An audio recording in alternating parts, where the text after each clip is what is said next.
ఎందుకు బీజేపీ కొంత కూల్ అయినట్టు కనబడుతున్నది తెలంగాణలో? ఏదైతే జనం ఆశించిందో ఆశించినంతగా కనిపించలేదు. డిస్కషన్ వచ్చింది కానీ మరి మీకు ఎందుకు ఇవ్వలేదు అని మీరు అంత దోస్తానుంది. ఎర్రగొల్లోడు ఏడ్చుకుంటూ పోతాడు, ఎలమాయన ఓడిపోతాడు. ఏ పార్టీ నమ్మలే అన్నాడు. అట్లా చదువుకున్న వాళ్ళు తొలిసారి అమెరికా పోయిన వాళ్ళు సంపాదించుకున్న వాళ్ళు కోటీశ్వరుడు వాళ్ళు. కొడుకుని తీసుకొచ్చిండు, తీసుకొత్తమే అని అనుకున్నారు. బిడ్డని తీసుకొచ్చిండు, తీసుకొత్తమే అని అనుకున్నారు. ఆ కొడుకు కండవ కప్పినోడు వీడే రాజుగాడు. మీరు చెప్పదలుచుకున్నది బీజేపీ బలంగా ఉంది, ఏం కాలేదని మీరు చెప్పదలుచుకున్నారు. ఇప్పుడు కాంగ్రెస్ సాటుకున్నాయి, కొన్ని టీఆర్ఎస్ సాటుకున్నాయి. ఈ సాటుకున్నోడు ఆగడు. సాటుకున్నోడు అంటే ఇప్పుడు గెలిచిన ఎమ్మెల్యే కాదు.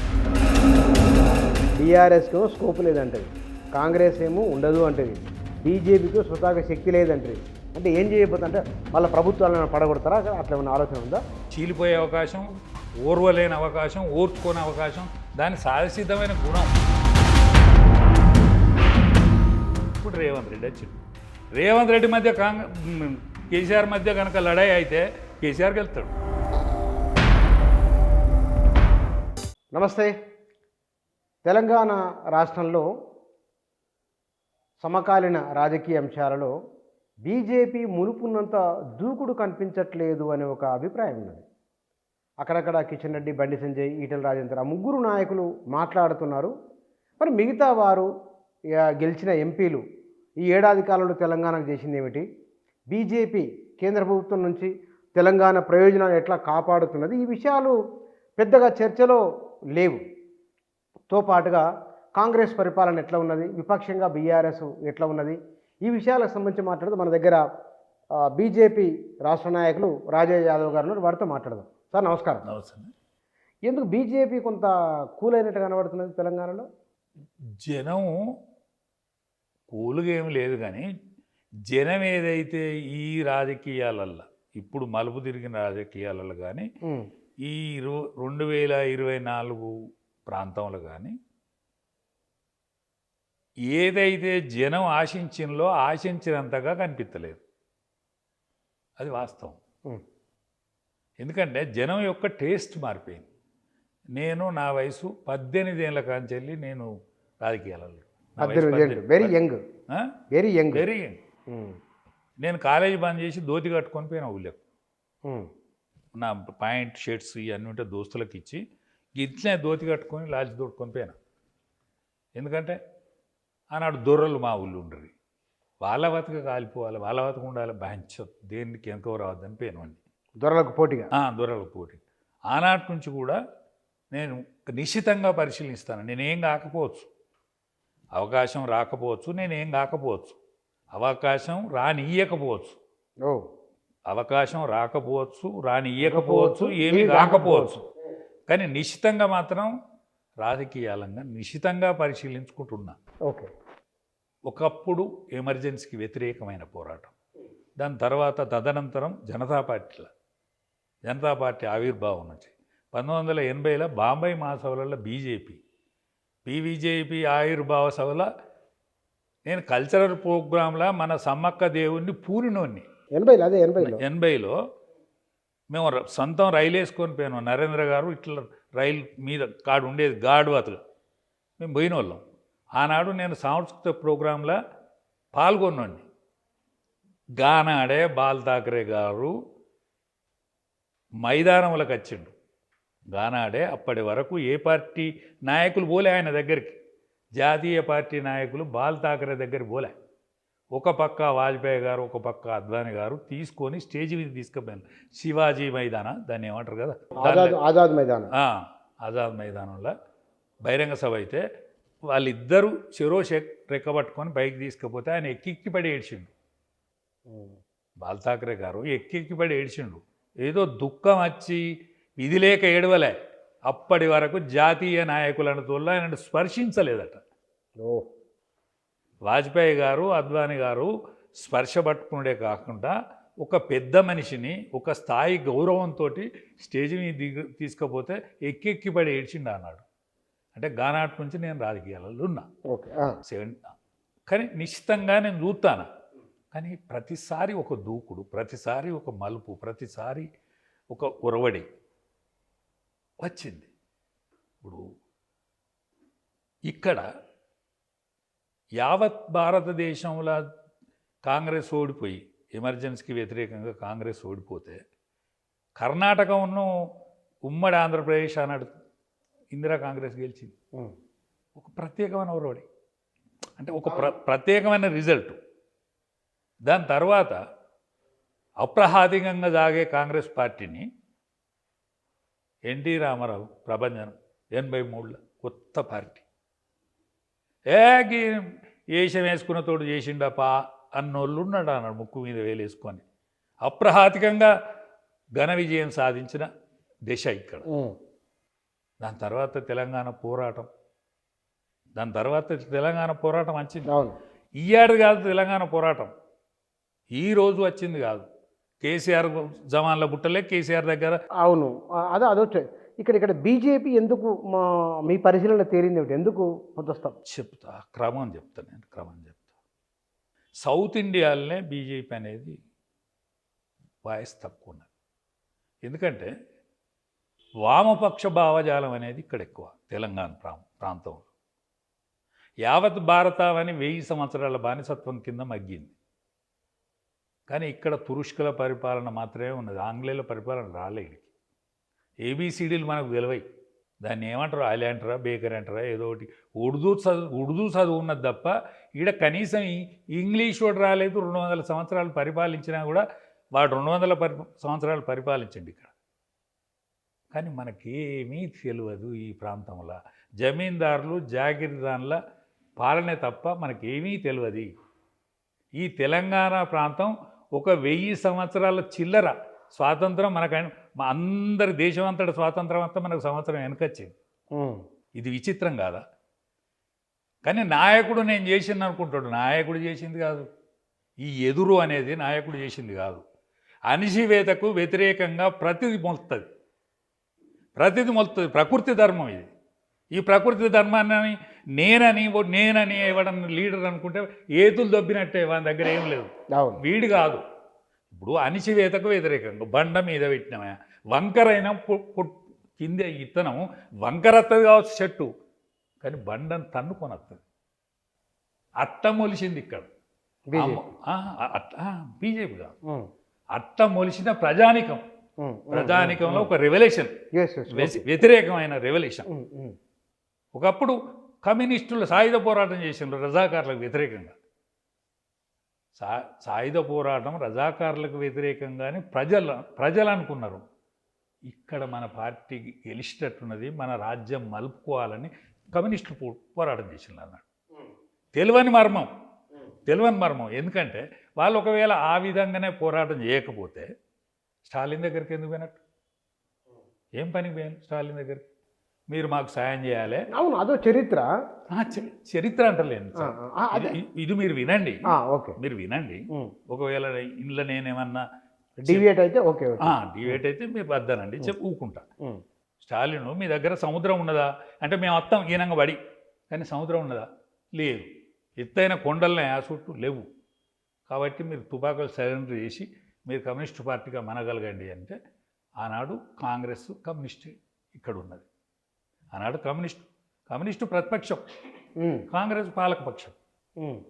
బూరుగుల రామకృష్ణ గారు అయినప్పుడు కమ్యూనిస్టు ప్రతిపక్షం అన్నాడు.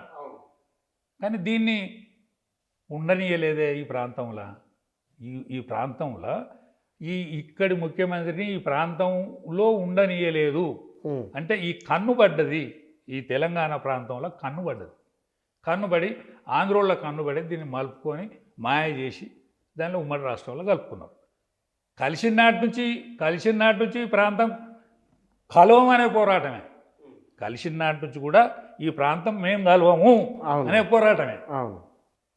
దీన్ని చెన్నారెడ్డి కాలంలో ఇంతలేసింది, మళ్ళీ కేసీఆర్ కాలంలో పతాక శీర్షికన చేరింది.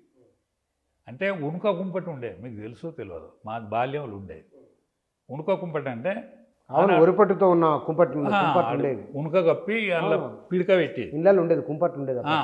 దానికి కారణం ఏంటంటే ఆనాడు అగ్గిరాజు వేసుకునేందుకు అగ్గిపెట్టె కానీ లేకపోతే షిగర్ లైట్ కానీ లేదు, కుంపటి ఉండేది.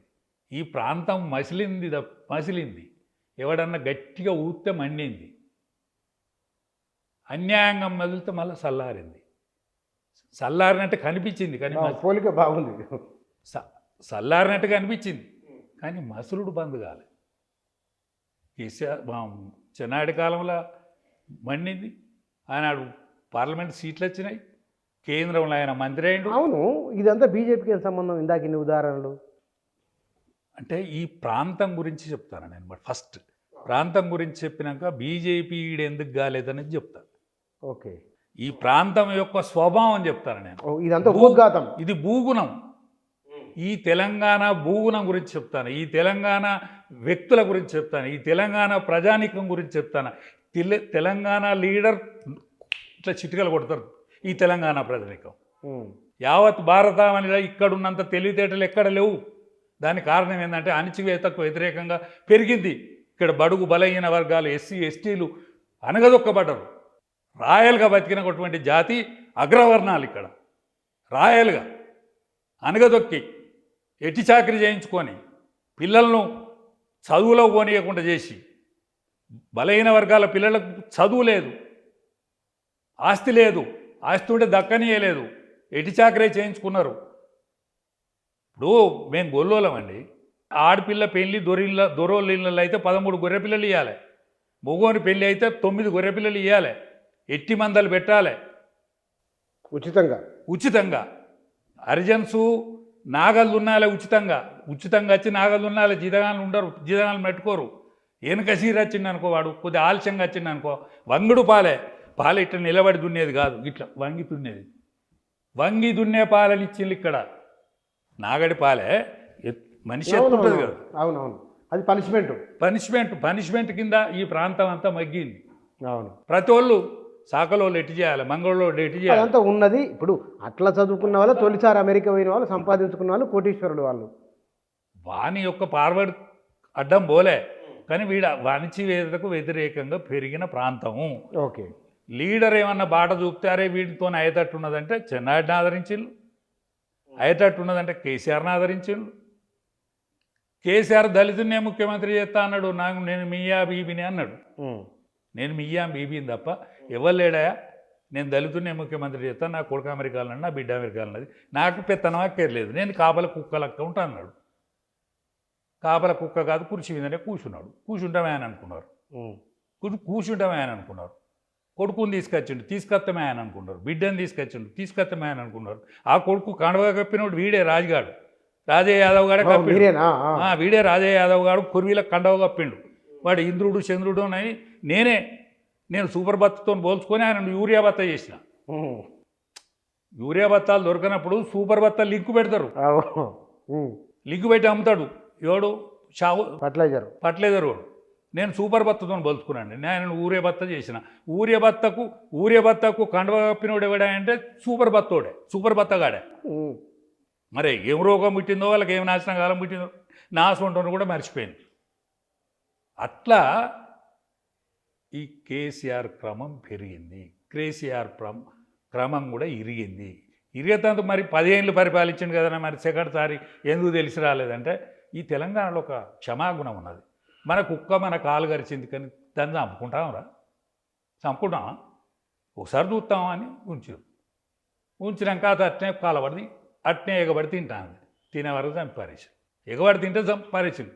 ఎందుకు అక్కర్రా అని ఏ మూలకో ఉన్న కాంగ్రెస్ను 10 ఏళ్ళు ఎక్కడనో పోయిన కాంగ్రెస్ను తెలుగుదేశం పరిపాలించింది. మళ్ళా కాంగ్రెస్ కథమైంది. 14 సంవత్సరాల ఉద్యమం, 10 ఏళ్ళ పరిపాలన ఎంబడి ఉండి నడిపింది. అటువంటి దాన్ని మళ్ళా కథను పట్టించి ఇప్పుడు రేవంత్ రెడ్డి వచ్చింది. రేవంత్ రెడ్డి మధ్య కేసీఆర్ మధ్య కనుక లడాయి అయితే కేసీఆర్ గెలుస్తాడు, రేవంత్ రెడ్డి గెలవాడు. కానీ పంచాయతీ అన్యోకాని పురుషాత్తుడు అద్దు అనే పంచాయతీ ఈ రేవంత్ రెడ్డి ఆన్న ఉన్నాడు, ఢిల్లీని తిప్పుకున్నాడు. రేవంత్ రెడ్డి తెలివిగా ఢిల్లీని తిప్పుకున్నాడు. ఎందుకంటే కాంగ్రెస్ పార్టీ ఆయనది కాదు, తెలంగాణ ఉద్యమం ఆయనది కాదు, సమైక్య పార్టీ అయినటువంటి తెలుగుదేశం పార్టీలో పనిచేసినోడు. అంటే ఆయన రేవెంబడి తిప్పుకొని ఆయన ముఖ్యమంత్రి అయిండు.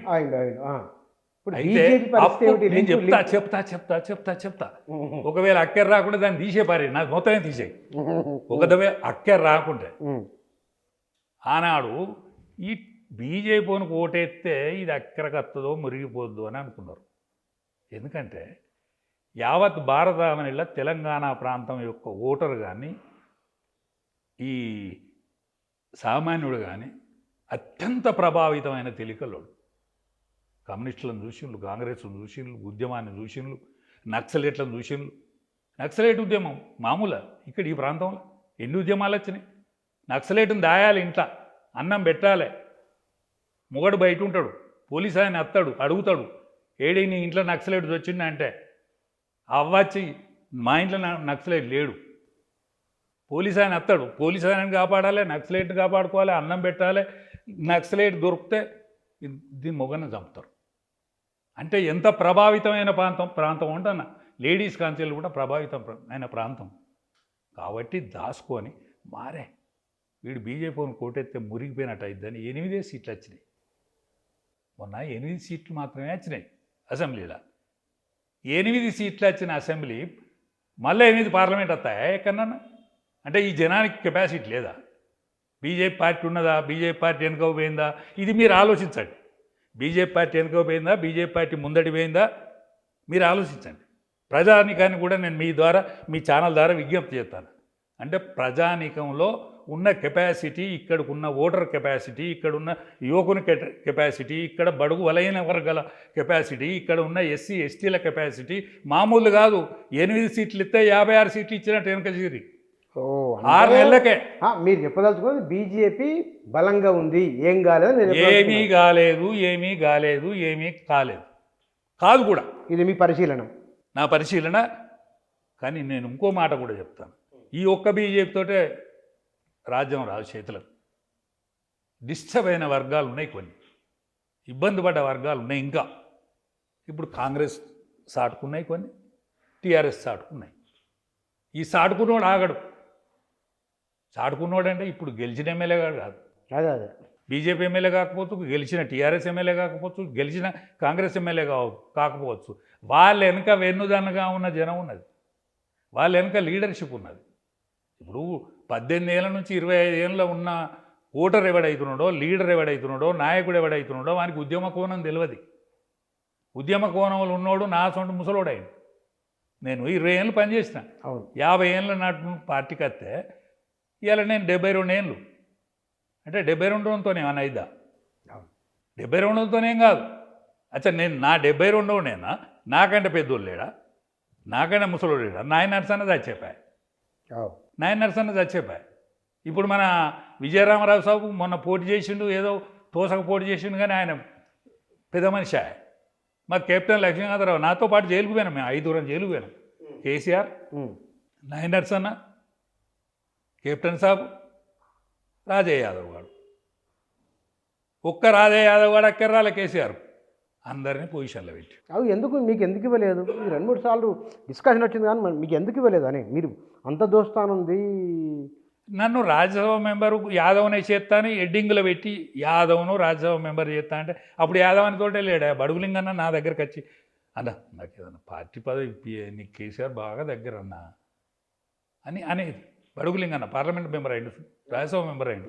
అంటే నా ఆధ్వర్యంలో మీటింగ్ పెట్టిన, నేనే పెద్ద మీటింగ్ పెట్టినా.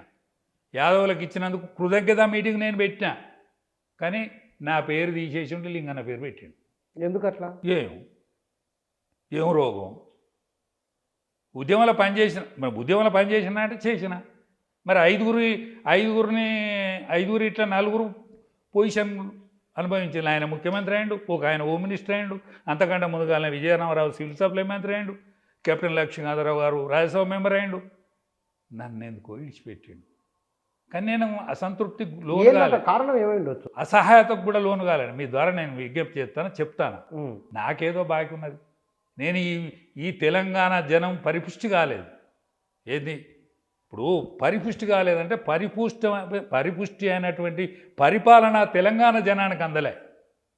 తెలంగాణ ఉద్యమాన్ని వాడుకొని ఆయన కొడుకో బిడ్డో ఆయన ముఖ్యమంత్రి అయింది తప్ప తెలంగాణ ప్రజలకు ఆయన కాలంలో ఏం ఉరగలేదు. మళ్ళా కోపం మీద కోపం మీద ఎవరినెత్తుకున్నారా అంటే పొయ్యిల పడ్డరు. కుంపట్ల నుంచి పొయ్యిల పడ్డ సందమైంది కాంగ్రెస్ పార్టీని తెచ్చుకున్నాడు. కాబట్టి దీనికి ఏదో రిజల్ట్ ఉన్నది, ఆ రిజల్ట్కు నేనే ముందటుండి నడపాల్సిన అవసరం ఉన్నది. అంటే బీజేపీలో మీకు ఏమన్నా ఏం అవకాశం రాకున్నా నేను లేకుండా కూర్పుగా చూడండి. ఏమి అవకాశం ఇవాళ పాత బీజేపీ ఉన్నది. నేను 18 ఏళ్ళ, నా వయసు 18 ఏళ్ళ కానీ నేను రాజకీయాలలో ఉన్నా కదా. అద్వానీ గారు ఆల్ ఇండియా అధ్యక్షుడు ఉన్నప్పుడు నేను ముమ్మడి వరంగల్ జిల్లాకు అధ్యక్షుడిని. రామ రథయాత్రలు కానీ 2 రథయాత్రలు చేసిన, 2 రథయాత్రల్లో 92, 93 ప్రముఖ భూమిక పోషించిన నేను ఉమ్మడి వరంగల్ జిల్లాకు అధ్యక్షుడిని అన్నాడు. అంటే సర్వీస్ వాటిగా పోదు కదా. రెంగులెంటికలోడు ఒక్క ఇంటికి లేకుండా అయినా వీడు ఆరోగ్యంగానే ఉన్నాడంటే వీడు దేనికో బాగుంటాడు. ఈ రాజే యాదవ్ అన్నతోడు ఏదో చేస్తాడు. వీడు చేయాల్సిన కర్మ నాకు ఉన్నది కాబట్టి కేసీఆర్ నన్ను ఇడిచిపెట్టుకున్నాడు. నేను ఒక ఛానల్లో చెప్పిన, ఎర్రగొల్లోడు ఏడ్చుకుంటూ పోతాడు, ఎల్మాయన ఓడిపోతాడని. ఏ పార్టీ నమ్మలే అన్నాడు. నేనే పెద్ద శ్రీమంతునో, లేకపోతే మాజీ ఎమ్మెల్యేనో, లేకపోతే దొరకడుపుల పుడుతానో, దొరవాడు అన్నారు నేను రాజిరెడ్డిని అవుతానో.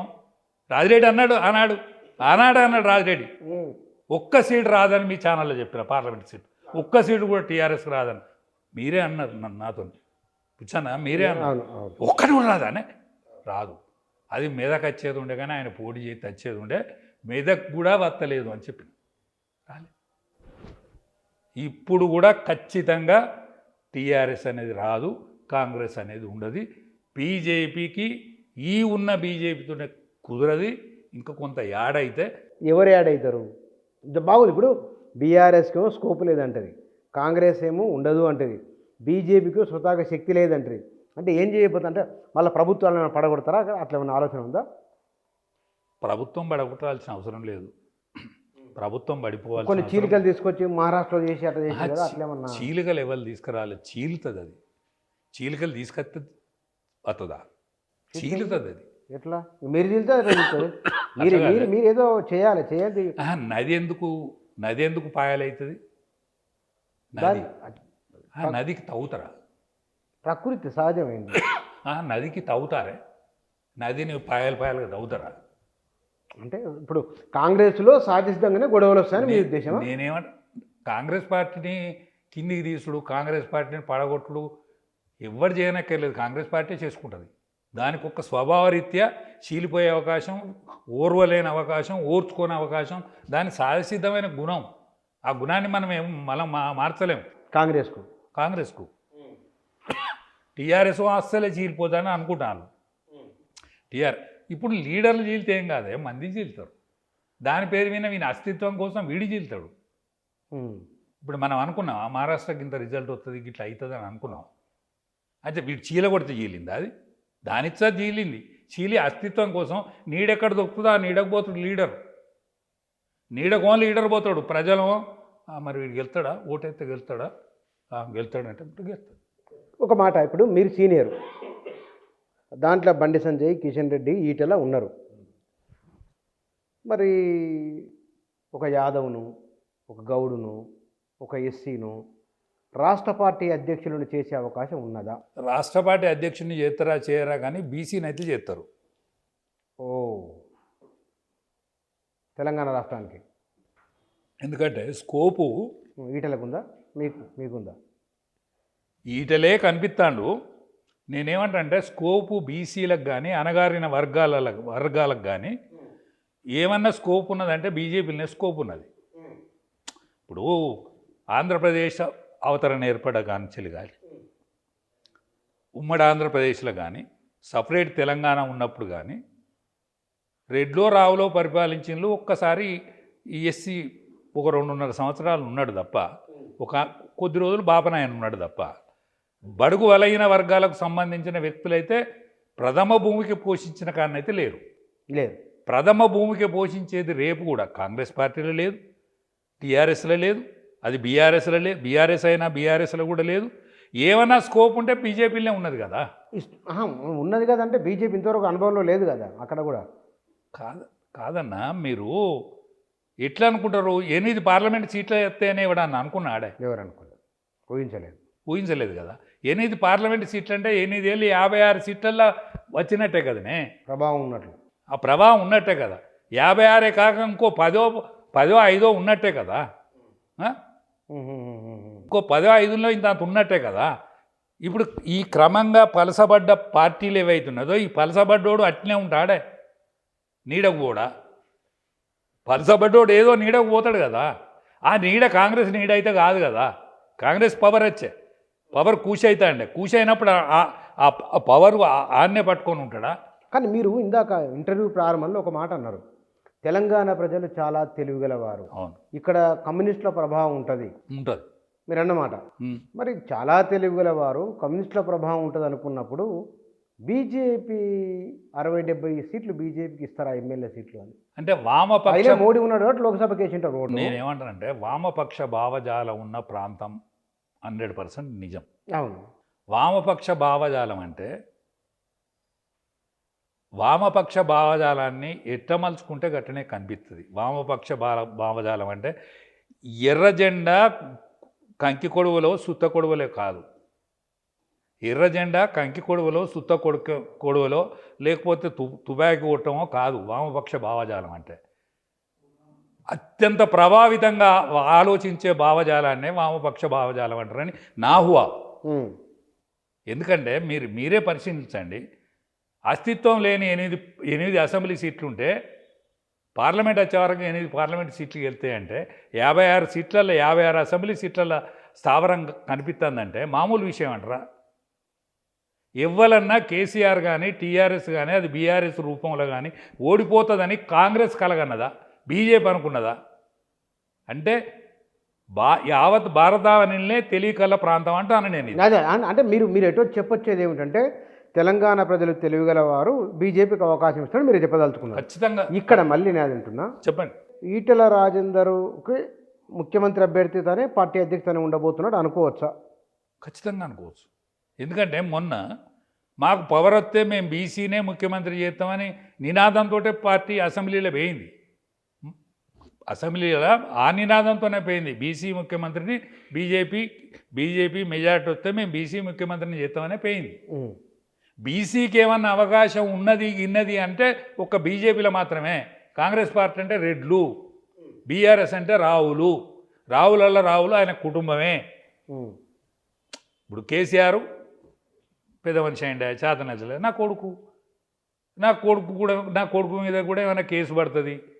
ఇప్పుడు మాకు మోటు సామెత కాలిపోతుందని ఇలా చెప్పొస్తున్నావు, చెప్పరాదు. ఇప్పుడు పీమాసి మన్న అవుతుంది, పీమాసి మన్న అవుతుంది, మన్న అయినాక దాంట్లో పంట పండుతుంది. నన్ను నాటు పెడతాడు, చేయితోటే ముట్టుకుంటాడు అన్న, అది మన్న అవుతుంది. ఇప్పుడు నా బిడ్డ కేసు చాలా రోజులు ఆయనంటే కొడుకు మీద ఏమైనా కేసు అయితే బిడ్డను ముందట పెడతాడు కదా ఆయన. ఆఖరికి అవునవును పోరాటంలో ఉన్న హరీష్ రావు లాంటి వాళ్ళైనా ముందట పెట్టేందుకు అవకాశం ఉన్నదా? అచ్చా, హరీష్ను పెట్టినా కూడా ఎలమదొరని పెట్టినట్టే కదా. ఎలమదొరని ఉండాలి, రెడ్డి దొరని ఉండాలి కదా. బీసీకి ఏమన్నా అవకాశం ఉంటే ఒక్క బీజేపీలో తప్ప నీకు ఇంకా. మరి బీజేపీలో కూడా మీరు చెప్పిన ఇద్దరు వీళ్ళు ఉన్నారు, వాళ్ళు మీకు ఇబ్బంది అవుతుంది, అట్లా ఓపెన్గా మాట్లాడుతున్నారు. ఏందే బీజేపీలో మీరు చెప్పిన దాంట్లో ఇక్కడ వీళ్ళు ఉన్నారు, అక్కడ వాళ్ళు ఇద్దరు కూడా బీజేపీలో ఉన్నారు. ఈ సామాజిక వర్గాల వారు బీజేపీలో కూడా ఉన్నారు. వాళ్ళు చాలా ఎఫెక్టివ్ ఉన్నారు. నేను లేరంటే మీకు ఇబ్బంది కాగలదు అక్కడ, నేను లేరంటే మాట్లాడుతున్నాను. ఇప్పుడు నిజామాబాద్ పార్లమెంట్ మెంబర్ ఉన్నాడు, కరీంనగర్ పార్లమెంట్ మెంబర్ ఉన్నాడు, మల్కాజ్గిరి పార్లమెంట్ యావత్ భారతదేశంలో ఎత్తైన, అది మన ఎక్కువ మంది నివసించే ప్రాంతం. ఒక భారతదేశమే కాదు, ఆసియా ఖండంలో కూడా పెద్దది. అటువంటి నియోజకవర్గానికి ప్రాతినిధ్యం వహించే ఈటెల రాజేందర్ అంటే ఈటెల రాజేందర్ ఆషామాషి మనిషి కూడా కాదు. తెలంగాణ పోరాటంలో ఉన్నాడు, ఎక్కువ కాలం అసెంబ్లీలో ఉన్నాడు, ఆర్థిక మంత్రిగా మొట్టమొదటి ఆర్థిక మంత్రిగా ఉన్నాడు. కోవిడ్ అనేటువంటి మహమ్మారి వచ్చినాడు ఆరోగ్య శాఖ మంత్రిగా ఉన్నాడు, ప్రశంసలు పొందినోడు. ఇన్ని భుజకిరీటాలు ఉన్నాయి కదా, ఇన్ని భుజకిరీటాలు ఉన్నటువంటి ఈటెల రాజేందర్ ఉన్నాడు. ఇవాళ భారత హోంశాఖ మంత్రిగా, డిప్యూటీ హోంశాఖ మంత్రిగా ఉన్నటువంటి బండి సంజయ్ ఉన్నాడు. ఇవాళ నిజామాబాద్ ఎంపీగా 2 సార్లు గెలిచి టీఆర్ఎస్ ప్రభావం ఉన్ననాడు తన్ని గుద్దుకొని గెలిచినటువంటి వ్యక్తి ఉన్నాడు. మా దగ్గర రాజ్యసభ మెంబర్ ఉన్నటువంటి లక్ష్మణ్ ఉన్నాడు. ఇంతమంది బీసీ నాయకత్వం ఏ పార్టీకి లేదే. ఇంతమంది బీసీ నాయకత్వం ఇట్లా ఏళ్ళ మీద లెక్కబెట్టే బీసీ నాయకత్వం ఉన్నదా? దీంట్లో కూడా ఒక డిస్కషన్ ఏముందంటే, బీసీలలో కూడా ఒకే సామాజిక వర్గానికి సంబంధించిన వాళ్ళు, ఉత్తర తెలంగాణకు సంబంధించిన వారు, ఆ సామాజిక వర్గ ఆధిపత్యం ఏమున్నదన్న డిస్కషన్ కూడా ఉన్నది. ఉంటుంది. ఇప్పుడు డిస్కషన్ లేకపోతే కరెక్ట్ ఉంటుందా? అరవింద్ కానీ, బండి సంజయ్ కానీ, లక్ష్మణ్ కానీ ఒకే సామాజిక వర్గం. అవును. ఇప్పుడు గౌడ్ ఉన్నాడు, యాదవ్ ఉన్నాడు. ఒక యాదవ్ను పార్టీ అధ్యక్షుని చేయగలిగిందా? ఒక రాజ్యసభకు పంపే దేశంలో ఎక్కడి నుంచైనా పంపొచ్చు కదా అనుకుంటే. ఒక్కటే నేను ఏమంటానంటే, 300 కాపులు కంప్లీట్ బీజేపీ వెళ్ళే. అది బండి సంజయ్ కావచ్చు, లేకపోతే అవును అరవిందే కావచ్చు, లక్ష్మణ్ గారే కావచ్చు. లక్ష్మణ్ గారి అస్సలు వాళ్ళు 300 కాపులా ఏంటిది అనేది నాకు ఎరికే, కానీ ఇక్కడ మాట్లాడు కరెక్ట్ కాదు. అంటే వీళ్ళు యావత్ ప్రజానీకంలో, అంటే గ్రామీణ ప్రాంతంలో వ్యవసాయ కుటుంబాలు ఈ 300 కాపులు ఉంటారు. అంటే వాళ్ళు ఒకప్పుడు తెలుగాలు, దాని తర్వాత 300 కాపులుగా పరిగణించబడ్డారు. వాళ్ళందరూ వ్యవసాయ కుటుంబాలు, వ్యవసాయం అగ్రికల్చర్ బ్యాక్గ్రౌండ్ చూసారు. నేను వాళ్ళు ఉండొద్దన్న ఉద్దేశం కాదు. నేను చెప్పాను. ముదిరాజులు ఉన్నారు, గ్రామాలలో ఉండేది ముదిరాజులు. అవును. ముదిరాజు సామాజిక వర్గం బీజేపీ కాలే, ఈటల రాజేందర్ వెనుకకి వచ్చింది.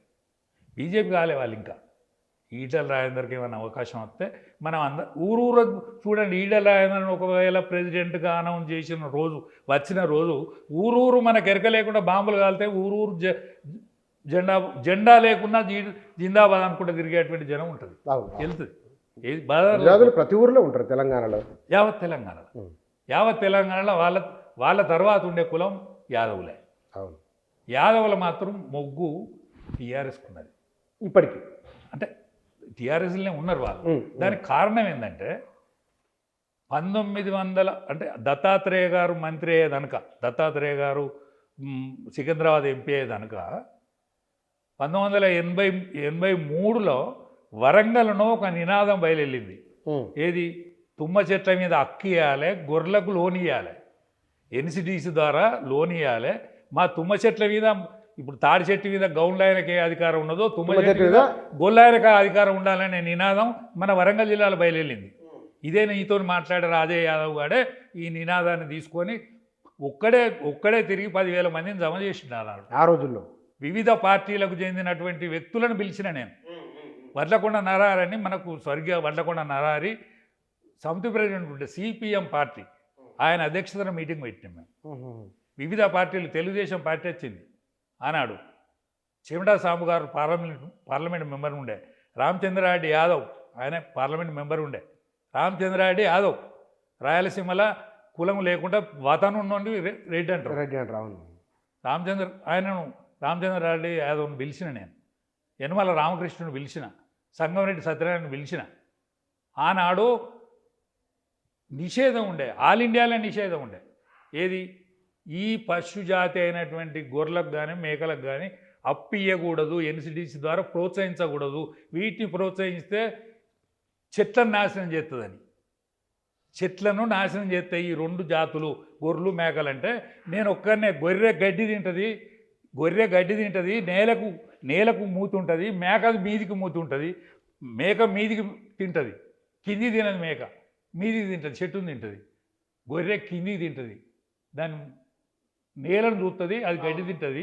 కాబట్టి ఇది ఖచ్చితంగా గొర్రెలకు ఎన్సిడిసి ద్వారా అప్పియాలని 1983లో ఒక్కరినే నేను కరపత్రం తీసుకొని ప్రతి ఊరు తిరిగిన వరంగల్ జిల్లాలో యావత్ ఉమ్మడి వరంగల్ జిల్లాలో 10,000 మందిని జమ చేసిన.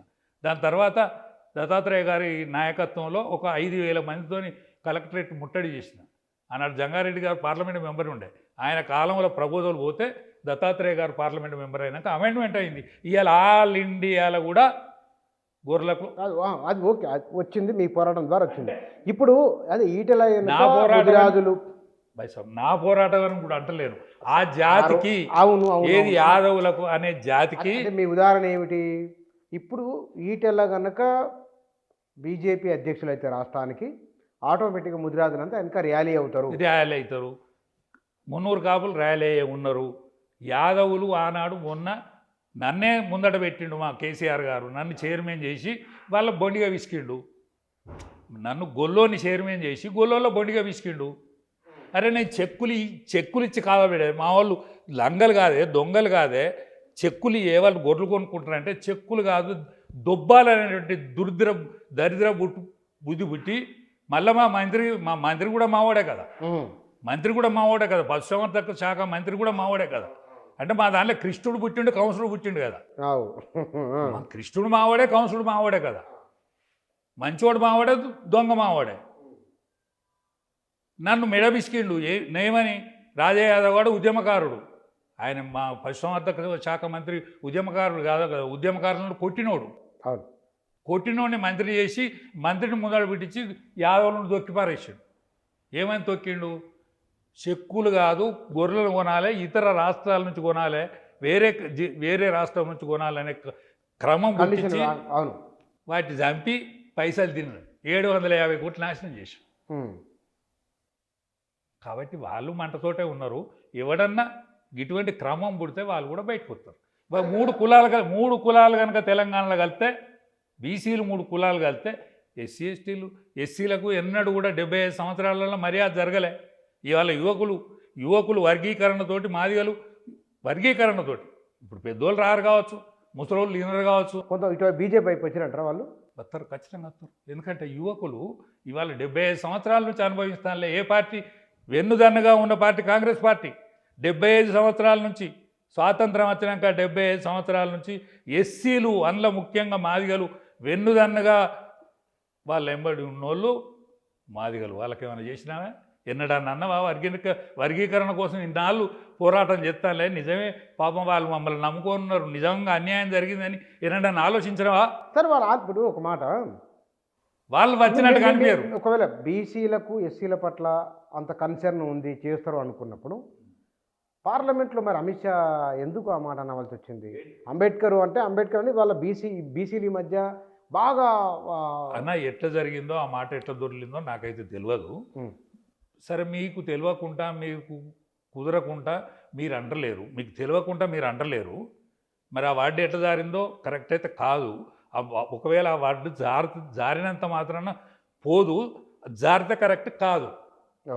ఆయన నోట్ల నుంచి మాట జారినంత మాత్రాన్నే వీళ్ళు తప్పు పట్టుకొని అన్నీ ఒకని అమిత్ షా అన్నాడా, మనం పోయేదే లేదా, అటు ముఖాన చూసేదే లేదా, మన వర్గీకరణ కూడా వద్దు, కానీ మన అంబేద్కర్ మాట్లాడినాక ఎందుకు వేద్దామని వీళ్ళు అనుకుంటే, మనం అంబేద్కర్ను అమిత్ షా అన్నాక మనం ఎందుకు పోతామే? మన బతుకులు నాశనమైనా మంచిదే, మన బతుకులు నాశనమైన మంచిదే, వర్గీకరణ లేకున్నా మంచిదే. 75 ఏళ్ళ నుంచి చస్తాం స్వాతంత్రంలో, ఇప్పుడు కూడా చస్తాం. అన్నీ కానీ బీజేపీని రానియద్దని వాళ్ళు అనుకుంటే మనం ఏం చేయలేము. 75 సంవత్సరాల నుంచి సపోర్ట్ చేసిన పార్టీ లేదు, ఏకైక పార్టీ. అంటే మీరు అట్లా అనడం సరైనది కాదనేది మీరు చెప్తున్నమాట. అమిత్ షా ఒకవేళ అమిత్ షా అంటే కరెక్ట్ కాదు, ఒకవేళ అమిత్ షా అన్నా వీళ్ళు అనుకుంటారని నేను అనుకుంటలేను. సరే, అదేంటనే చూద్దాం, ఎందుకంటే అది పార్లమెంట్ లోపల బయట ఒక్కటేనా, పార్లమెంట్లో అన్న మాట ఎట్లా దొరికిందా, ఎట్లా అయిందా అనేది మీరు ఆడ వినంది అంటలేరు. మీరు వీడియోలు వచ్చినాయి, దాని మీద రోజు గొడవ. నేను దాంతో గొడవ పెట్టుకుంటలేను, కానీ 75 సంవత్సరాల నుంచి వర్గీకరణకు నోసుకున్నటువంటి జాతి ఏదైతున్నదో ఆ వర్గీకరణను నోసుకుంటే ఈనాడు అట్లా చేస్తామని చెప్పి ఈ మాట అనొచ్చునా? ఇప్పుడు అట్లా కాదన్నా, అట్లా చేసినాం కాబట్టి ఇట్లా అందామని చూసిండు అంటారా మీరు? నేను అనట్లేదు, అట్లా అన్నారు. ఎవరన్నారే? అవాకులు చవాకులు బాలతో చాలామంది ఉంటారు. అమిత్ షా లాంటి నోట్ల నుంచే ఇటువంటి వాడు దొరికిందంటాను కదా. అమిత్ షా అటువంటి పెద్ద మనిషి నోట్ల నుంచే ఇటువంటి వాడు దొరలుస్తున్నానన్నావు కదా. అమిత్ షా నోట్ల నుంచి వాడు దొరిలేంత మాత్రాన మనకు వర్గీకరణ చేసినా కూడా వాడు అద్దాన అనుకునేంత అజ్ఞానులు అంటానా? అప్పర్ క్యాస్ట్ తర్వాత రెడ్లు, రావుల తర్వాత ఏమైనా చదువుకున్న వాళ్ళంటే హరిజన యువకులే. ప్రత్యేకంగా ఒక కుటుంబాన్ని చూసుకుంటే, అంటే ఒక ఈ మాది తీసుకుంటే ఇప్పుడు అందరికంటే వీకు మేమే, అందరికంటే వీకు గొల్లోడు. వీడు బడి అంటే ఈ బడి పాల్గొని మన జీవాలు దాదుకోవాలి, వ్యవసాయం చేసుకోవాలి, కష్టం చేసుకొని బతకాలనుకుంటే గొల్లోడు. పద్మశాలి, తెలివికల్లోళ్ళు, కెపాసిటీ ఉన్నోళ్ళు. ఒకప్పుడు యావత్ యూరప్కే బట్ట సప్లై చేసినోడు, వారిని బతుకు మీద నాశనం చేసి, వారిని బతుకు నాశనం చేసింది ఆంగ్లేయులు. అందుకని వాళ్ళు యావత్ భారతావనిలో పారిపోయారు. ఎక్కడ బతుకుంటే అక్కడ పోయినోళ్ళు పద్మశాలి, తెలివికల్లోడు, గౌడు, తెలివికల్లోడు సమాజంలో బీసీలల్లా. ఎందుకంటే కళ్ళు కాడ అందరి ముచ్చట్లు తింటాడు కాబట్టి ప్రభావితమైన మనిషి. నేను చెప్పేది పుస్తకాలలో ఉండదు అదే కావచ్చు, అదే మీరు చాలా జీవితం మాట్లాడుతున్నారు మీరు. జీవితం మాట్లాడతాను. జీవితం 100%. ప్రభావితమైన క్యాస్ట్ ఇవ్వాలంటే బీసీలలో తెలివైన జాతి ఇవ్వాలంటే గౌడ్స్. రైట్, ఓకే అండి. ఇవాళ తెలంగాణలో కాంగ్రెస్ పరిపాలన ఎట్లా ఉంది ఇప్పుడు? ఎట్లా అయితే చాలా విషయాలు ఓపెన్గా మాట్లాడి ఇది కూడా చెప్పండి. మంచికి మంచి ఒక్కటేనే కేసీఆర్ 14 ఏళ్ళ ఉద్యమం, 10 ఏళ్ళ పరిపాలన, అంటే 25 ఏళ్ళు ఆయన ఎంబడి ఉన్నట్టే కదా జనం. కానీ ఈయనకు 12 ఏళ్ళకే పోయిలే, 12 ఏళ్ళకే నాశనం అయిపోయింది. ఈయన గురించి ఎవడు మాట్లాడతలేడు. పత్రికలలోనో లేకపోతే ఈ యూట్యూబ్లలోనో టీవీలలోనో కనిపిస్తాడు రేవంత్ రెడ్డి, గట్టిగానే మాట్లాడతాడు, గట్టిగానే కనిపిస్తాడు. కానీ ఈ ప్రభావితం అవుతుంది కదా, ఇదంతా కనిపిస్తుంది కదా. ఇప్పుడు నేను కాంగ్రెస్ పార్టీ లీడర్ని అయి మాట్లాడుతున్నాను, నేను ఒక ఎక్స్ ఎమ్మెల్యేని అని మాట్లాడుతాను, ఎమ్మెల్యేని అని మాట్లాడుతాను, ఒక ఎంపీ అని మాట్లాడుతాను. నేనేమన్నా తప్పులు మాట్లాడినా, మంచిగా మాట్లాడలేదా, నా గొంతు మంచిగా లేదా, నా మాట మంచిగా లేదా, నేను అరుగు తెచ్చుకున్న మాటలు మాట్లాడినా, ఆత్మవిశ్వాసంతో మాట్లాడతలేనా, కడుపుల నుంచి వచ్చిన బాధలు కావా, అవస్థలు కావా? కానీ నాది ఎవరన్నా రాస్తారే, ఎవరన్నా వింటారే? మీ యూట్యూబ్ ఛానల్లో మంచిగా అనిపిస్తుంది కావచ్చు, నీకు సాలినంతగా నా మీద ఏమైనా సానుభూతి ఉంటునో, లేకపోతే నా మాటలు మంచిగా అనిపిస్తానో నువ్వు ప్రదర్శన చేస్తావు. నీ యూట్యూబ్ చూసేటోళ్ళు వింటారు, అరే వీడు మంచిగానే మాట్లాడినరా, బోడోడు అయినా కూడా మంచిగానే మాట్లాడినరా అని అనుకుంటారు. కానీ నేను చెప్పిన జాతులకు ఉన్నంత విలువ ఉన్నదా అంటాను. ఏముంది సార్, ఎక్కడ ఉండేది అక్కడ ఎవరికి ఉండేది, దాన్ని మనం ఉంటుంది. రేవంత్ రెడ్డి పరిపాలన ఎంత మాత్రం ప్రజానీకంలో కూడా లేదే. ఎందుకంటే ఈ 6 గ్యారెంటీలో 14 గ్యారెంటీలో ఈ అన్ని ముచ్చట్లు ప్రతిపక్షాలు మాట్లాడాల్సిందే. ఎందుకు మాట్లాడతాయి? నీ నోట నుంచి వెళ్ళింది కాబట్టి వాడు మాట్లాడతాడు కదా. నువ్వు ఇప్పుడు వాళ్ళు అనిపించింది కాదు కానీ, నాకు ఓటెత్తే నేను గెలిస్తే నేను చేస్తా అన్నావు. నువ్వేం చేసింది అనేది ప్రజలకు ఎరికే. ఏం చేసిండు ఏం చేయలేదని ఆయన ఇప్పుడు హైదరాబాద్ మునిగిపోతుందంటే హైడ్రా, మూసి పునరుజ్జీవనం చేద్దామనేది బీఆర్ఎస్ అనుకున్న మాటనే. తర్వాత ఉద్యోగాలు భర్తీ చేస్తున్నాడు, 2 లక్షల రుణమాఫీ కొంత అయింది, మళ్ళీ చేస్తామని చెప్తున్నాడు. జనవరిలో రైతు భరోసా పెంచింది ఇస్తామని చెప్తున్నాడు. ఫిబ్రవరి మార్చి నాటికల్లా 12,000 రూపాయలు రైతు కూలీలకు ఇస్తామన్నాడు కదా, అది కూడా ఇస్తామంటాడు. ఈ 6 నెలల్లో ఆయన అంటున్న మాటలు ఇవన్నీ ఒక్కటేనే. అసలు రేవంత్ రెడ్డికి కానీ కాంగ్రెస్ పార్టీకి కానీ హామీల మీద ఓట్లు వేయలేదు జనం. ఈయన హామీలు ఇచ్చిండని ఓట్లు వేయలే. అన్నీ కానీ కేసీఆర్ని ఓడియాలని చేస్తే ఈయన గెలిచి ఈయనకి తెలికొచ్చింది అంతే. ఇక ఇక్కడ ఈ 6 గ్యారెంటీలు 6 గ్యారెంటీ లేవు, 3 గ్యారెంటీ లేవు. ఇప్పుడు ప్రతిపక్ష బోలు మరి గై ముందట పెట్టకపోతే ఏం ముందట పెడతారే? అరే వీడు ప్రతిపక్ష బోడు ఏం మాట్లాడతలేరే ఏంద్రా అని అన్నారు కాబట్టి వాడు అన్నదంటాడు. ఓకే ఓకే, రేవంత్ రెడ్డో లేకపోతే కాంగ్రెస్ పార్టీ అన్నది కాబట్టి వీడు అనకపోతే అరే ఏం ప్రతిపక్షం రా వీడు ఆ ముచ్చట తీస్తలేడు అంటే కాంగ్రెస్ గెలిపించాలనేది కాదు ఇక్కడ. అసలే కాదు, కాంగ్రెస్ను గెలిపించాలనేది దాంట్లో గెలవలే. ఇప్పుడు ఆయన ఉంటాడు అనుకుంటే అబద్ధమే. మళ్ళా ఈయనకు చచ్చుకుంటూ ఓట్లు వేస్తారంటే అబద్ధమేనా ఉంటానా? అలవి కానీ హామీలు ఇచ్చి ఆయన బోర్ల పడతాను తప్ప, అలవి కానీ మాటలు ఇచ్చి హామీలు ఇచ్చి ఆ పార్టీ బోర్ల పడతాను తప్ప, ప్రజలే వీళ్ళ వాటి ముచ్చట వీని ఇంట్లో నుంచి ఇస్తాడా, వీని భూమి అమ్మిస్తాడా, వడ్లు అమ్మిస్తాడా, పొలం అమ్మిస్తాడా అని అనుకోరా? మన పైసలే మనకి ఇచ్చి కాలపడతారు ఈ గాడి కొడుకులు, యా నుంచి తెస్తారని అనుకోరా? ఓపెన్గా చాలా మా డబ్బులు మాకు జనం అంటున్నారు. అరే జనం తెలియదా? జనంకు గట్టిగా తెలుసు, అన్నీ తెలుసు. ఇప్పుడు మొన్న మహారాష్ట్ర బ్రహ్మాండమైన రాష్ట్రం ఎందుకు ఓడిపోయింది? ఇక్కడికి ఇచ్చిన హామీల కంటే డబల్ ఇచ్చింది కదా, ఇంకింత అది ఎక్కువనే అన్నారు కదా. ఎక్కువ అంటే వచ్చిందా అంట? అవును. అంటే అంత ఎడ్డోళ్ళ జనం? జనానికి అన్నీ తెలుసు. లీడర్ అనుకుంటాడు మేము గెలవగానే నేను పెద్దోని అనుకుంటాడు, గెలవకపోతే. కానీ ఒక మాట, మీరు కాంగ్రెస్ మీద చాలా క్లియర్గా మాట్లాడిండ్రు. దాదాపు నరేంద్ర మోదీ కూడా 3వ ప్రధానమంత్రి, ఏడాది కావస్తున్నది. అవును. ఆయన పరిపాలన తీరెట్లా ఉంది? ఒకటే, ఆయన గెలిచినాడు బలిమీటికి గెలిచినట్టే అనిపించింది కదా. మెజారిటీ వచ్చినా కూడా బలిమీటికే గెలిచిండే అని అనిపించింది కదా. మళ్ళీ దాని తర్వాత రిజల్ట్ కానీ లేకపోతే ప్రపంచ దేశాల సరసన ఆయన ప్రదర్శించే విధానమే కానీ దాంతోనే ఆయన ఇన్ఫ్లుయెన్స్ తగ్గలేదు అనిపిస్తుంది, పెరిగినట్టే అనిపిస్తుంది. సరే నా భ్రమ, నేను భ్రమపడద్దు కూడా. మీ పరిశీలన అన్నారు, మీరు ముందే అన్నారు పరిశీలనే. నేను భ్రమపడకూడా. అచ్చా నేను ఈ వయసుకు భ్రమపడితే తప్పు నాది. నేను ఈ వయసులో ఇప్పుడు టీఆర్ఎస్ పార్టీని చూసినాను, అంతకంటే ముందుగా నేను బీజేపీని చూసినా, ఇవాళ మళ్ళీ బీజేపీని పనిచేస్తాను కానీ నాకైతే ఆయన ఆదరణ పెరుగుతుంది అనిపిస్తుంది. ఇప్పుడు ప్రజానికం కూడా ఆయనకి ఇచ్చిన రిజల్ట్ చూసినా, వాళ్ళు గెలిచిన రాష్ట్రాలు చూసినా పర్వాలేదు అనిపిస్తుంది. వాళ్ళే దిక్చూచి అనిపిస్తుంది. దానిలో ఫెయిల్యూర్స్ కనిపిస్తాను. ఏం ఫెయిల్యూర్సు? కాంగ్రెస్ పార్టీ కూడా మరింత ఫెయిల్యూర్ అయ్యే వరకు దిక్కు లేదు అనే కాడికి కూడా వచ్చింది. ఇప్పుడు రాహుల్ గాంధీకి 40 సీట్లు పోయో, 36 సీట్లు 38 సీట్లు పోయి 90 ఇచ్చి 90 వచ్చినప్పుడు కాపాడుకోవద్దా? ఆయన పిల్లగాడు అనిపించలేడు, పెద్ద మనిషి అనిపించలేడు. ఆయన పిల్లగాని శాస్త్రాలు అనిపించలేవు, పెద్ద మనిషిగా వ్యవహరిస్తలేడు. పెద్ద మనిషిగా వ్యవహరించాలి. ఒక ప్రతిపక్ష నాయకుడు హోదా వచ్చిందంటే పెద్ద హోదానే కదా. ప్రతిపక్ష నాయకుడు మామూలు కాదు కదా. రేపు కాబోయే భారత ప్రధాని చూసుకోవాలి కదా ఆయన లోపల. కాంగ్రెస్ వాళ్ళే అనుకుంటాను మారేవి కుదురుతాడాయి పోరడెట్టు నాశనం అయిందని. కాంగ్రెస్ వాళ్ళే అనుకుంటానులే. పెద్ద పెద్ద నాయకత్వం భరోసా ఇవ్వలేకపోతాడు ఆయన. విధి లేక వాళ్ళ కుటుంబమే ఉంటుంది కాబట్టి మరి వాని కుటుంబాన్ని పెట్టకపోతే కంకరం వానికి నాటి నుంచి నేటి వరకు వానికే కడతాను కానీ వేరే వానికి ఎక్కడ కడతాను అనిపిస్తారు. పాపం కరిగేనా ప్రెసిడెంట్? ఆయన మనిషి వాళ్ళకి చూస్తారు వీళ్ళు. ఓడిపోతున్న ఆయన వంతుకు నూకుతాను, గెలుతానో వీళ్ళ వంతుకు తెచ్చుకుంటాను. గెలుతానో వీళ్ళు గెలిచినట్టు, ఓడిపోతే కరిగే వాళ్ళన్నా ఇది అనొచ్చు నానే అన్నారు. అట్లా అనలేదే, కానీ నెట్టుదానులు కదా అంటాను. ఓడిపోయిన కాడ ఈయన మాట్లాడాలి, గెలిచిన కాడ వాళ్ళు మాట్లాడాలి.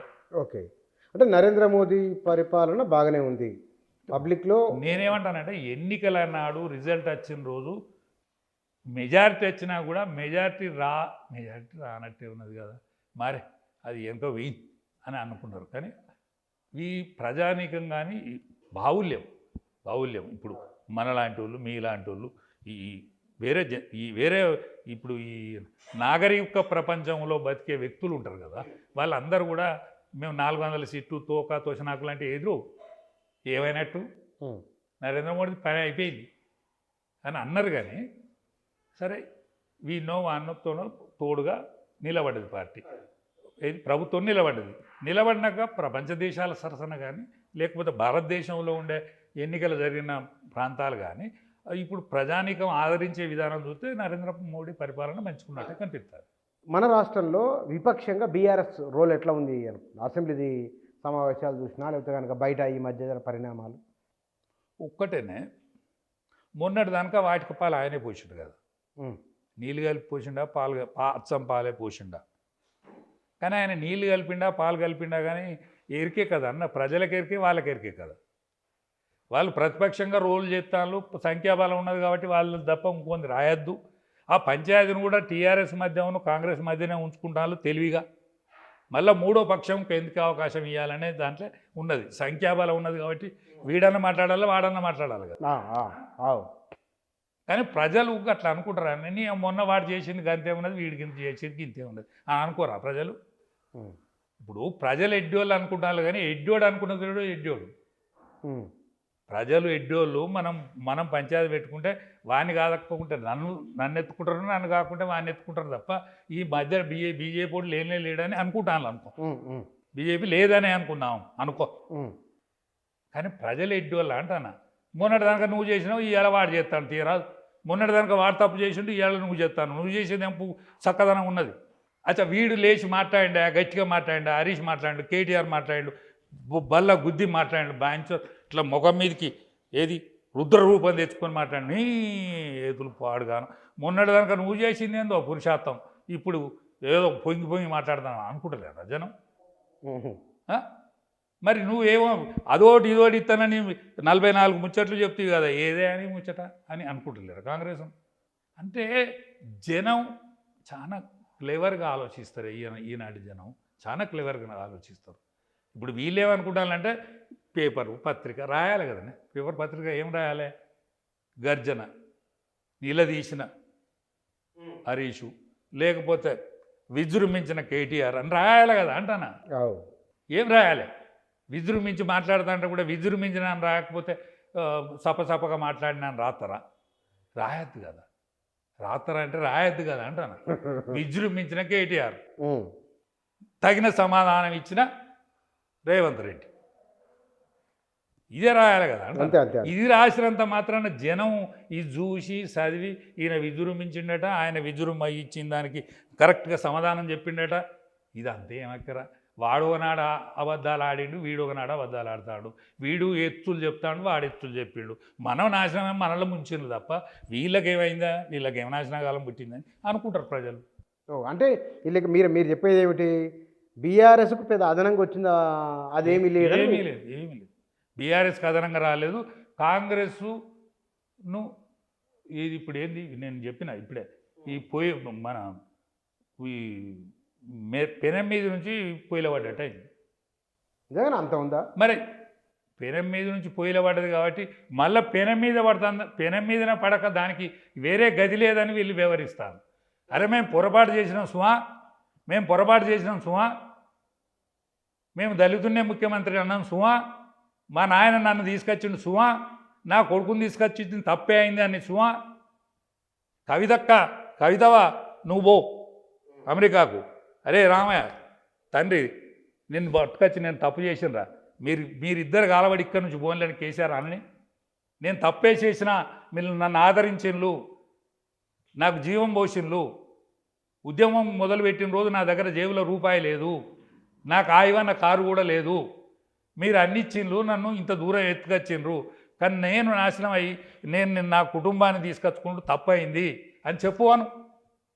నా కుటుంబాన్ని తీసుకొచ్చుడు తప్పయింది, నేను దళిత ముఖ్యమంత్రినే చేతనన్నా చేత్తా, నేను కాపాల కుక్క లెక్కనే ఉంటానన్నా, నా తప్పయిందని ఒక మాట చెప్పువాను. చెప్తాడా? చెప్పగలుగుతాడా? నా బలంతో నేను వచ్చినా అని రేవంత్ రెడ్డి చెప్తాడు. ఈయన బలం ఉండేనా? ఈయన కాంగ్రెస్ పార్టీ, కాంగ్రెస్ పార్టీలో పాపం ఆయన ఏది ఉప ముఖ్యమంత్రి బట్టి విక్కువాక ఆయన పార్టీని పట్టుకొని ఏడ్చిండి. ఆయననే ముఖ్యమంత్రి చేస్తే ఏమైంది? ఏం పుట్టిందా కాంగ్రెస్ పార్టీకి? ఏమైంది అంటానా? అనేక మంది కాంగ్రెస్ పార్టీని పట్టుకొని ఏడ్చిండు కదా, వాళ్ళని ఎందుకు చేయలే? సార్ రాబోయే రోజుల్లో కాంగ్రెస్ పాలన ఎట్లా ఉండొచ్చు అనుకుంటున్నారు? కాంగ్రెస్ దేశం మొత్తం మీదనే కండె కూకినట్టుగా అనిపిస్తుంది, దీపం మలిగినట్టు అనిపిస్తుంది. ఏ దేశం అంతటే ఇక్కడ తెలంగాణలో ఇగ ఎలుగుతుంది అయితే ఆశ లేదు. చూద్దాం, కాలం టైం ఏమిటో తెలియదు మనకు, కాలమే వివరిస్తుంది. Right, thank you. జాతీయ స్థాయి రాజకీయాలు, ప్రధానంగా భారతీయ జనతా పార్టీ తెలంగాణలో దాని ప్రభావం ఎట్లా ఉంది, ఎట్లా ఉండబోతున్నది, మన రాష్ట్రంలో అధికార విపక్షం బీఆర్ఎస్ కాంగ్రెస్ వీటి పనితీరు ఎట్లా ఉంది అనే అంశాలపైన వారి అభిప్రాయాలు ఇవి. Thank you.